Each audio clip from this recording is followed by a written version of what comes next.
کسی کی پرواہ کہاں تھی، یہاں تک کہ میرے ہاتھ ڈھولک بجاتے بجاتے لال ہو گئے، خون رسنے لگا۔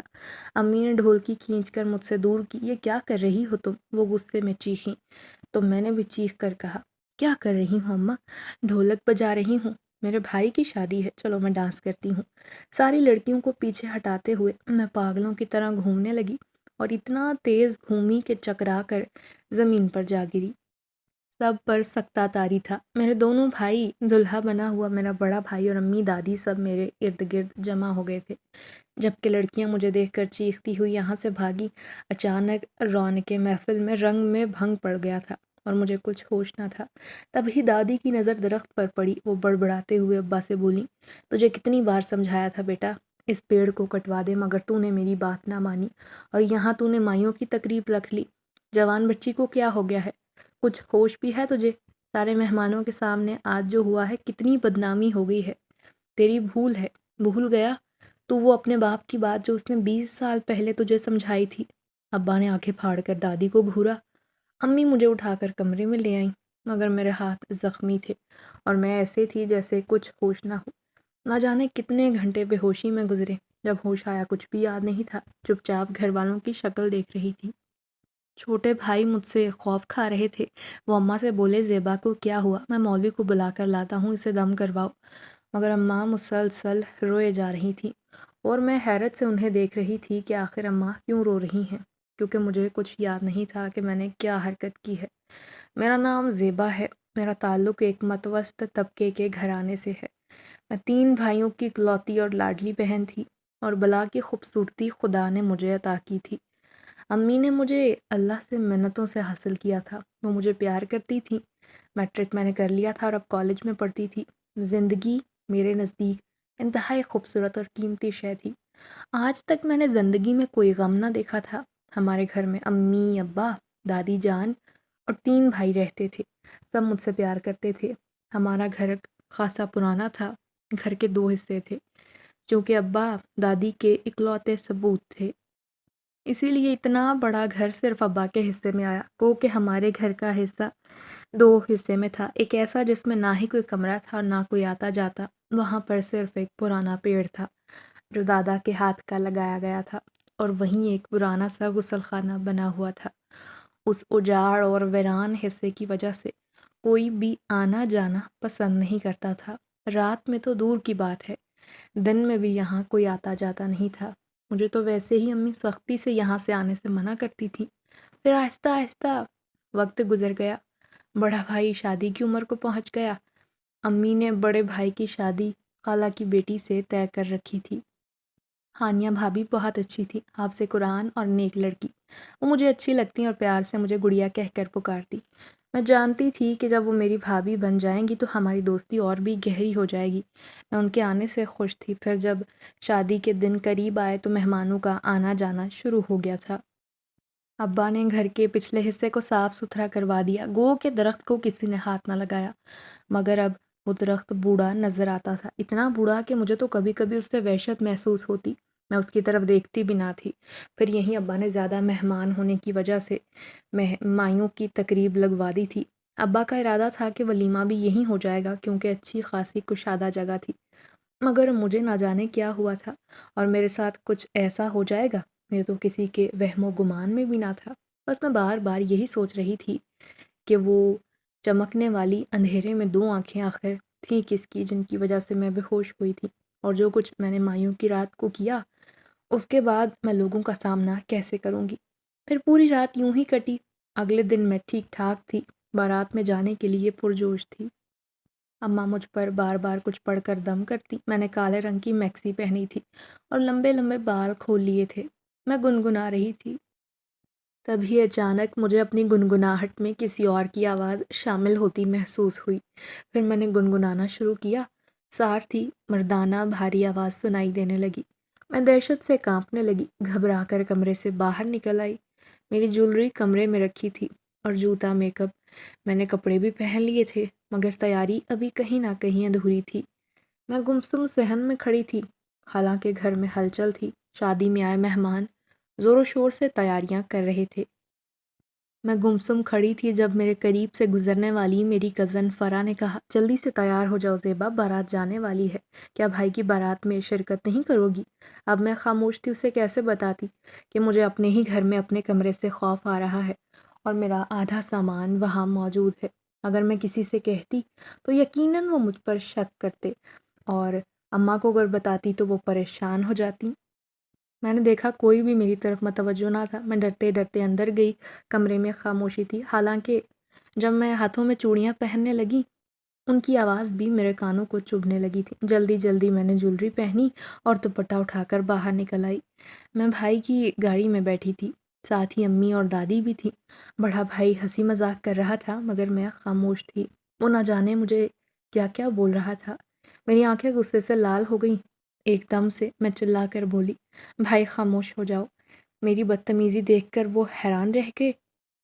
جبکہ اماں اور دادی نے مجھے ڈانٹا تو میں نے لال انگارہ آنکھوں سے انہیں گھورا، وہ بھی ڈر گئیں اور پھر آیت الکرسی پڑھ کر مجھ پر پھونکنے لگی۔ میں ان کے کندھے سے سر ٹکا کر بیٹھ گئی۔ اچانک میرے پیٹ میں شدید درد اٹھنے لگا۔ یہ درد کیسا ہے؟ میں چلائی، امی مجھے درد ہو رہا ہے، گاڑی رکائیں، مجھے ہسپتال جانا ہے۔ بھائی بھی پریشان ہو گیا۔ ان کے ساتھ بیٹھا آدمی بھی مجھے تعجب سے دیکھنے لگا تھا، مگر مجھے اب کسی کی پرواہ نہ تھی۔ میں اپنا پیٹ پکڑے تکلیف سے کراہنے لگی۔ آنکھوں میں آنسو تھے، سارا میک اپ تہس نہس ہو گیا تھا۔ میں تکلیف کے مارے ضد میں آ کر اپنی چوڑیاں توڑنے لگی۔ امی سے ضد کرتے ہوئے کہا مجھے ہسپتال لے کر چلیں، اور پھر دادی، امی اور بھائی مجھے آخر کار کلینک لے گئے۔ حالانکہ بھائی کی شادی تھی مگر انہیں آج بھی زیادہ فکر میری تھی۔ ڈاکٹر نے پیٹ درد کی دوائی دی تو میں دوبارہ گاڑی میں بیٹھ گئی۔ میں تکلیف سے نڈھال ہو گئی تھی۔ میری آنکھیں لال سرخ ہو رہی تھیں۔ امی پریشانی سے روئے جا رہی تھی کہ نہ جانے میری جوان بچی کو کیا ہو گیا ہے۔ پھر بارات میں بھی میں خاموش بیٹھی رہی۔ میں نے نہ جانے کیا کیا سوچ رکھا تھا کہ میں بھائی کی بارات میں ناچوں گی، گاؤں گی، خوب مزے کروں گی، مگر میرے سارے ارادوں پر پانی پھر گیا۔ اتنی بڑی اور مزیدار تقریب میں میں بالکل الگ تھلگ ایک کرسی پر بیٹھی رہی۔ عورتیں حیران تھی کہ دیکھو تو کیسی بہن ہے، بھائی کی شادی ہے اور منہ لٹکائے بیٹھی ہے۔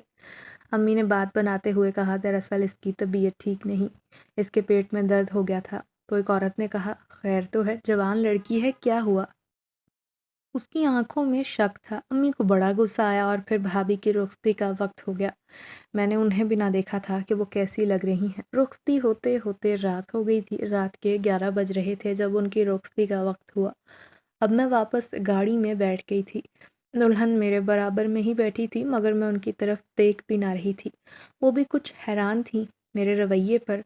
میں جیسے سب کچھ بھلا کر خود کو بھی فراموش کر چکی تھی۔ تبھی گاڑی ایک ویران رستے سے گزرنے لگی۔ اچانک مجھے باہر کوئی کھڑا نظر آیا۔ کسی نے گاڑی کی طرف اشارہ کر کے اسے روکنے کی کوشش کی اور میں چلانے لگی، ارے بھائی گاڑی روکو، وہاں سڑک پر کوئی کھڑا ہے۔ بھائی نے پیچھے مڑ کر دیکھا اور کہا، یوں گاڑی نہیں روکتے بہنا، راستے میں نہ جانے کون اجنبی ہے، کہیں کوئی چور اچکا نہ ہو۔ میں ضد کرنے لگی، گاڑی روکو ورنہ میں گاڑی سے اتر جاؤں گی۔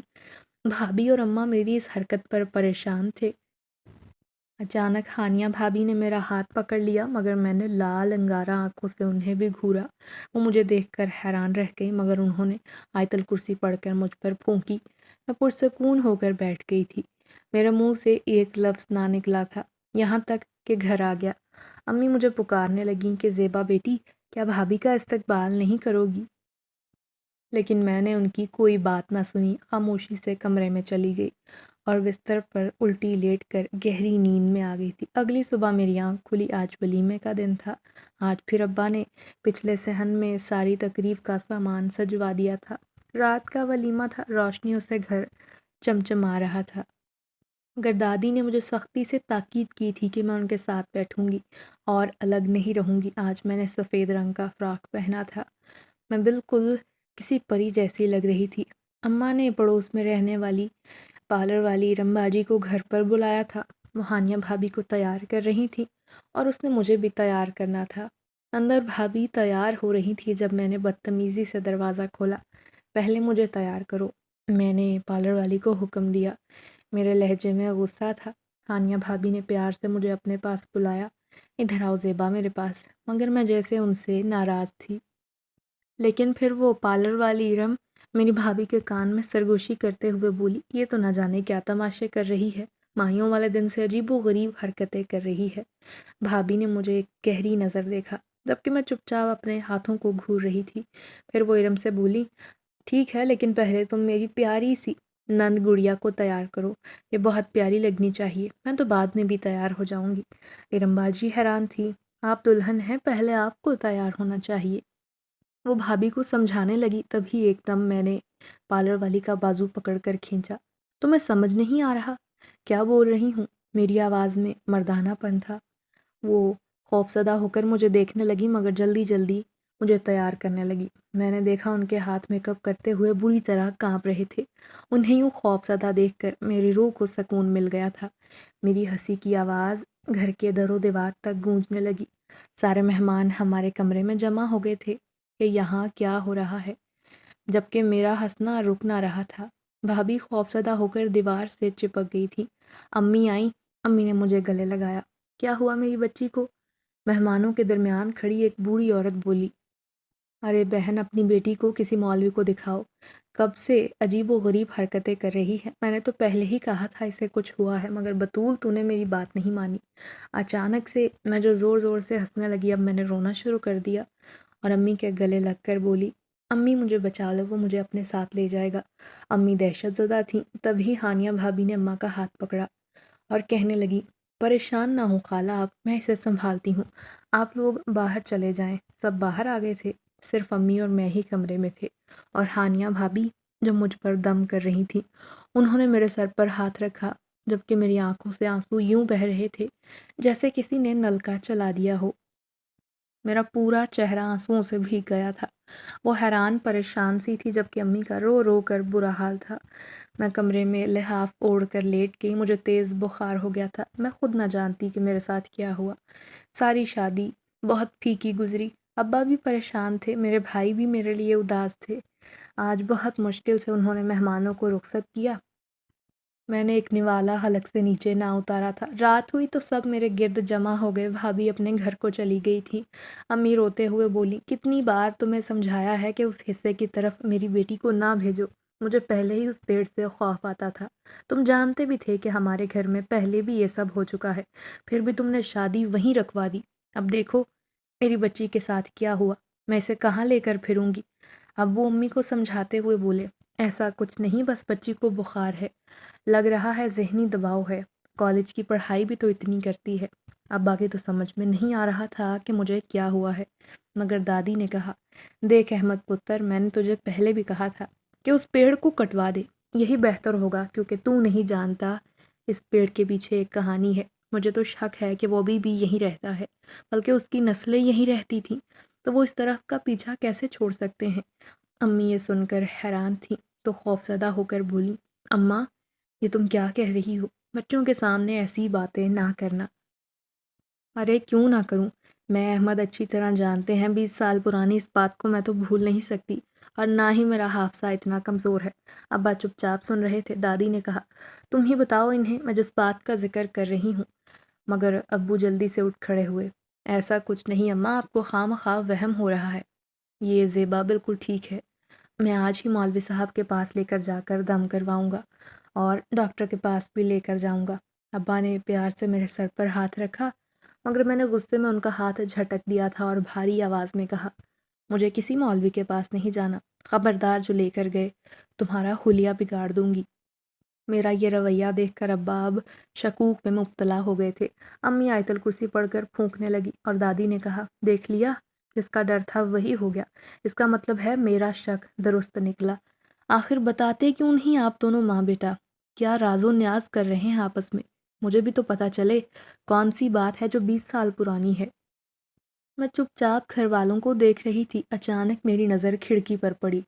وہاں سے 2 آنکھیں مجھے جھانک رہی تھیں۔ ان آنکھوں کی سفیدی مجھے خوف زدہ کر رہی تھی۔ ایک دم سے میں چلائی، وہاں کون کھڑا ہے؟ امی مجھے بچاؤ، وہاں کوئی ہے جو ہمیں دیکھ رہا ہے۔ میں نے کھڑکی کی طرف اشارہ کیا۔ دونوں بھائی باہر بھاگے مگر صحن میں کوئی نہ تھا۔ اب دادی بولی، پہلے وہ پچھلے حصے میں تھا مگر اب وہ اگلے حصے میں بھی آ گیا ہے ہماری بچی کو پریشان کرنے۔ میں کہتی ہوں ابھی بھی وقت ہے احمد پتر، کچھ ہاتھ ہلا لے، کچھ کر لے، اس کا علاج کروا لے۔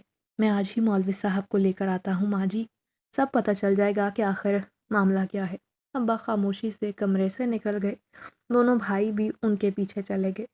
میں نیم غنودگی کی کیفیت میں تھی جب امی کی آواز سنائی دی، اماں خدا کے لیے آپ ہی بتا دیں کون سی بات ہے جو آپ دونوں ماں بیٹا مجھ سے چھپائے جا رہے ہیں؟ دادی نے سرگوشی میں کہا، پہلے زیبا کو دیکھو، یہ سو گئی ہے، تبھی میں تمہیں اصل بات بتاؤں گی، کہیں بچی ڈر نہ جائے۔ میں نے فوراً آنکھیں میچ لیں، مبادا دادی اور امی اٹھ کر باہر نہ چلی جائیں، کیونکہ میں بھی جاننا چاہتی تھی آخر کون سا راز ہے جو دادی اور ابا کے سینے میں دفن ہے، جس سے میں واقف نہ تھی۔ امی نے کہا، یہ تو سو گئی ہے، دیکھیں میری بچی، اس کا چہرہ دیکھیں، کیسے رنگت پیلی پڑی ہے۔ میں کل ہی سے مولوی صاحب کے پاس لے کر جاؤں گی، مگر خدا را وہ بات بتا دیں۔ دادی نے کہا، یہ بہت عرصہ پہلے کی بات ہے بہو، جب ہم اس جگہ نئے نئے آئے تھے۔ یہ بات 30 سال پرانی ہے۔ ہم اپنا گاؤں چھوڑ کر شہر میں آنے کے لیے جدوجہد کر رہے تھے۔ ہم نے اپنی زمینیں بیچ دی تھیں۔ اس کالونی میں ہمارے علاوہ کوئی بھی نہ رہتا تھا۔ 1-2 گھر تھے، وہ بھی کچے پکے بنے تھے۔ گھر کے حالات خراب تھے، ایک چھوٹا بچہ تھا اور میں اور تمہارا ابا۔ تھوڑا بہت سامان لے کر ہم اس کالونی میں آئے۔ یہ جگہ بہت ویران تھی۔ پھر تمہارے ابو شہر میں مزدوری کرنے لگے اور میں احمد کو پالنے لگی۔ آہستہ آہستہ پیسے جوڑ کر ہم نے گھر کی دیواریں بنا لی۔ پھر اس کے برابر میں ایک جگہ خالی تھی، ہم نے وہ بھی اپنے قبضے میں لے لی، کیونکہ وہاں کوئی نہیں رہتا تھا۔ یوں بڑا سا گھر اور رہنے والے ہم 3 افراد۔ ایک دن جب ہم سو رہے تھے تو گھر میں عجیب سی آواز آئی۔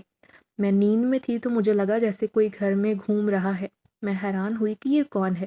اس وقت میں گھر کے دروازے بھی نہ تھے۔ مجھے لگا شاید کوئی چور ہے۔ میں نے جلدی سے احمد کے باپ کو آواز دی اور کہا، خدا کے لیے اٹھو، دیکھو گھر میں کوئی چور آ گیا ہے۔ تو وہ بڑبڑاتے ہوئے بولے، ارے چور کیا چرا کر لے جائے گا ہمارے اس غریب خانے سے۔ وہ اٹھ کر تو بیٹھ گئے تھے، مگر انہیں وہ نظر نہیں آ رہا تھا جو میرے سامنے تھا۔ میں مسلسل اسی کی طرف اشارہ کیے جا رہی تھی، جو کہ دیوار سے چپکا ہوا تھا۔ لمبا دراز قد، سفید آنکھیں، عجیب سا حلیہ، مگر چہرہ واضح نہیں تھا، نہ ہی اس کا سایہ زمین پر تھا۔ چاند کی روشنی تھی اور بجلی کا نام و نشان بھی نہیں تھا۔ احمد کے ابا کو تو بالکل بھی کچھ دکھائی نہ دے رہا تھا۔ انہوں نے اٹھ کر گھر کا چکر لگانا شروع کیا۔ اتنے میں اچانک میری آنکھوں نے ایک عجیب منظر دیکھا۔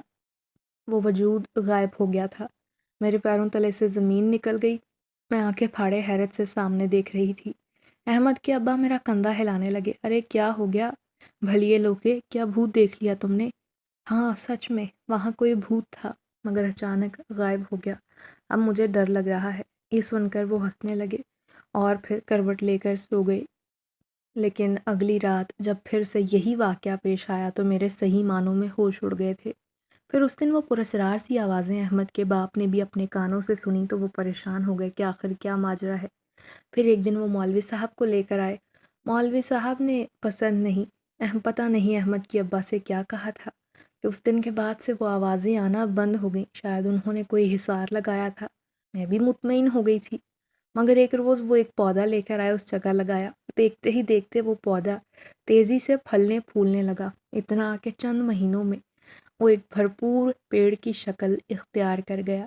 اسے دیکھ کر احمد کے ابا خوش تھے، مگر اچانک انہوں نے درخت کے آگے دیوار بنا دی۔ آج کے بعد تم اور احمد اس طرف نہیں آؤ گے۔ مگر وجہ کیا ہے؟ وجہ بھی تو پتہ چلے نا۔ بیگم، اگر میں نے تمہیں وجہ بتا دی تو تم ڈر جاؤ گی۔ نہیں، میں نہیں ڈروں گی، آپ مجھے وجہ بتائیں۔ جب تک نہیں بتائیں گے میرے دل کو سکون نہیں ملے گا۔ اب میں تھوڑی پریشان ہو گئی تھی۔ پھر وہ کہنے لگے، دراصل یہ جگہ جو ہم نے اپنے گھر کے اندر لی ہے، اس جگہ جنات کا بسیرا تھا۔ وہ ہم سے خفا ہیں کہ ہم نے ان کا گھر اپنے قبضے میں کر لیا ہے، اسی لیے وہ اپنی موجودگی ظاہر کر رہے ہیں۔ یہ سنتے ہی میرا دل زور سے دھک دھک کرنے لگا۔ میں نے اپنے چھوٹے سے بیٹے کو گلے سے لگا لیا۔ ارے پریشان نہ ہو بیگم، وہ نیک جنات ہیں، کسی کو تکلیف نہیں دیتے، بس اپنا وجود ظاہر کرنا چاہتے تھے، اسی لیے تمہیں نظر آئے۔ مگر اب میں نے یہ درخت لگا دیا ہے، ایک برگد کا پیڑ ہے جو انہیں بہت پسند ہے، اسی لیے وہ خوش ہو جائیں گے، مگر میں تمہیں تاکید کرتا ہوں کہ اس طرف نہ آنا۔ پھر کہنے والے کہتے ہیں، جب کالونی آباد ہو جاتی ہے، شہر آباد ہوتے ہیں، تو یہ مخلوق خود ہی وہاں سے چلی جاتی ہے، اسی لیے اب ہمیں ذرا بھی ڈرنے کی ضرورت نہیں۔ مگر میں ان کو دیکھ کر حیران ہوتی تھی، لیکن کہیں نہ کہیں میں احتیاط برتنے لگی۔ میں نے اس طرف جانا چھوڑ دیا۔ وہ برگد کا پیڑ دن بدن پھلنے پھولنے لگا، اور خوبصورتی سے پورے صحن میں پھیل گیا تھا۔ آہستہ آہستہ احمد جوان ہوا تو میرا ڈر ختم ہو گیا۔ اب مجھے عادت ہو گئی تھی، میں نے یہ راز اپنے سینے میں دفن کر لیا تھا۔ پھر آہستہ آہستہ کالونی میں مکان بننے لگے اور آبادی آ گئی، اس بات کو میں بھول گئی، مگر وہ درخت آج بھی وہیں موجود تھا۔ پھر میں نے احمد کی شادی کی، تم دلہن بن کر اس گھر میں آئی، مگر میں نے تمہیں اس بارے میں کچھ نہیں بتایا۔ ایک دن میں نے احمد کے ابا سے اس بات کا ذکر کیا کہ ابھی بھی وہ یہاں رہتے ہوں گے یا نہیں۔ میری بات سن کر وہ ہنس کر بولے، آج تک تمہیں کچھ ایسا ویسا محسوس ہوا ہے جو تم مجھ سے یہ سوال کر رہی ہو؟ میں نے نفی میں سر ہلایا تو وہ بولے، مجھے لگتا ہے وہ یہ سب جگہ چھوڑ کر جا چکے ہیں، اسی لیے ہمیں فکر کرنے کی ضرورت نہیں۔ اور پھر جب تم حاملہ ہوئی، خیر خیریت سے تم نے ایک بچے کو جنم دیا تو مجھے بہت خوشی ہوئی۔ آہستہ آہستہ میں نے اس بات کو فراموش کر دیا تھا، مگر احمد سب کچھ جانتا تھا۔ ایک دن میں نے اسے چپکے سے کہا کہ تم یہ درخت کٹوا دو، اور وہ اپنے ساتھ ایک آدمی کو لے کر آیا بھی تھا، مگر جوں ہی وہ آدمی درخت کو کاٹنے لگا، اچانک اس کے اندر سے عجیب سی آوازیں آئیں۔ وہ آدمی خوفزدہ ہو کر بولا، میں یہ درخت نہیں کاٹ سکتا، آپ کسی اور سے یہ کام کروا لیں۔ پھر جب احمد نے مجھے یہ بات بتائی تو میں نے کہا، بس کچھ بھی ہو تم یہ پیڑ کٹوا دو، میری نئی نسل جوان ہو گئی اور میں نہیں چاہتی کہ ان کے سامنے کوئی بھی بات آئے، مگر لاکھ کوششوں کے باوجود یہ درخت کٹ نہیں سکا، اور میں نہیں جانتی تھی وجہ کیا ہے۔ اور آج جب گھر میں شادی کی تقریب تھی تو میرے ہوش اڑ گئے، میری بچی، میری شہزادی زیبا کے ساتھ یہ کیا ہو گیا؟ مجھے لگتا ہے کہیں نہ کہیں اس بات کا تعلق زیبا سے ہی ہے، یا پھر اس بات سے جو برسوں پرانی ہے، کہیں وہ خاندان لوٹ تو نہیں آیا؟ بس یہی بات مجھے کھٹک رہی ہے، کیونکہ اس طرف تو سب نے آنا جانا چھوڑ دیا تھا۔ اماں دادی کی باتیں سن کر دہل گئی تھی، اور میں جو آنکھیں بند کیے لیٹی تھی، اچانک میرے ذہن میں اس رات کی بات یاد آ گئی جب کوئی کھڑکی سے جھانک رہا تھا اور میں چلا رہی تھی، واقعی کیا کوئی جنات میرے پیچھے پڑ گئے ہیں؟ مسلسل میرے ذہن میں بس ایک ہی بات آ رہی تھی۔ شام کو ابو مولوی صاحب کو اپنے ساتھ لے آئے تھے، وہ باہر صحن میں بیٹھے تھے، اماں مجھے لے کر جانے لگیں تو میں نے چلاتے ہوئے کہا، میں نہیں جاؤں گی۔ مولوی صاحب کے سامنے اچانک میری آواز بدل گئی، میرے منہ سے گراہٹیں نکلنے لگیں۔ اماں میری حالت دیکھ کر پریشان تھیں، میرے یوں چیخنے پر مولوی صاحب حیران تھے، پھر وہ کہنے لگے، بچی کو پریشان نہ کرو، میں اندر آ جاتا ہوں۔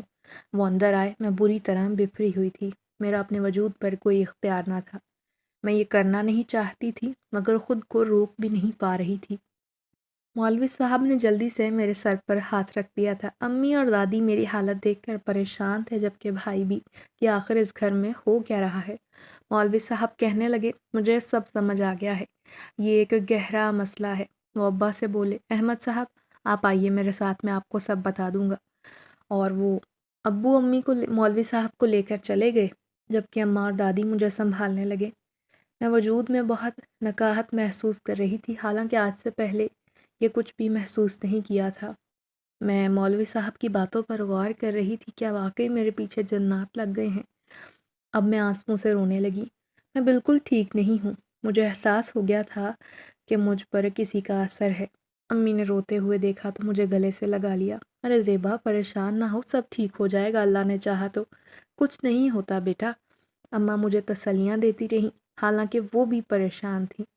پھر اگلے دن ابا مولوی صاحب کے پاس گئے، اور مولوی صاحب نے جو بھی انہیں بتایا وہ سب بہت خوفناک تھا۔